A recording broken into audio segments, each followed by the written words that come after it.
ఈ జగన్మోహన్ రెడ్డి రాయలసీమకు ఒక్క ప్రాజెక్టు కట్టాడా అని మిమ్మల్ని అడుగుతున్నా. చెప్పే ధైర్యం వైఎస్ఆర్ కాంగ్రెస్ ఉందా అని మిమ్మల్ని అడుగుతున్నా.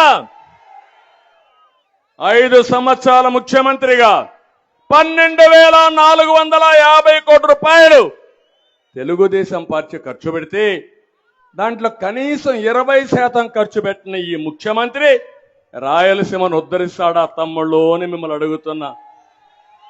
నమ్మకం ఉందా అని మిమ్మల్ని అడుగుతున్నా. ఇలాంటి వ్యక్తుల్ని క్షమించాలని మిమ్మల్ని అడుగుతున్నా. జగన్మోహన్ రెడ్డి రాయలసీమ ద్రోహి అవునా కాదా అని మిమ్మల్ని అడుగుతున్నా. ఈసారి నీళ్లు వచ్చాయా? మీకు వచ్చాయా నీళ్లు? నేనుంటే నీళ్లు రాకుండా ఉండే పరిస్థితి ఉందా అని మిమ్మల్ని అడుగుతున్నా. అదే మన దూరదృష్టి. నేనేం ఆలోచించాను, ఇమ్మీడియట్ గా ముఖ్యమంత్రి అయిన రోజునే రాయలసీమకు నీళ్లు తేవాలని ముచ్చుమర్రి లిఫ్ట్ ఇరిగేషన్లు ఫైనలైజ్ చేశాను. దానివల్ల నీళ్లు కిందికి పోయినా ఆ నీళ్లని లిఫ్ట్ చేసే అవకాశాన్ని కల్పించిన పార్టీ తెలుగుదేశం పార్టీ.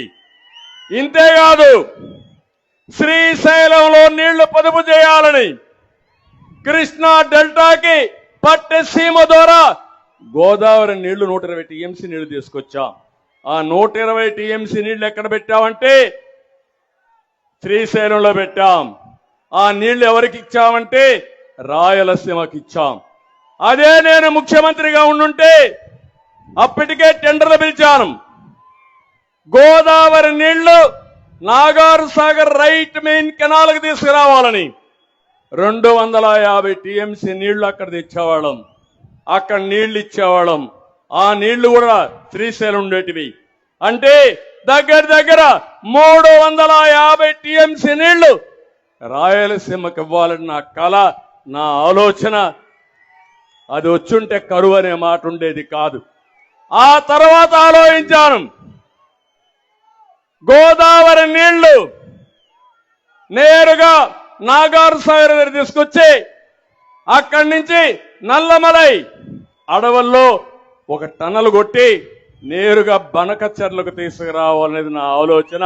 అది నా దూరదృష్టి. గోదావరి నీళ్లు బనకచెర్ల గేట్వే ఆఫ్ రాయలసీమ.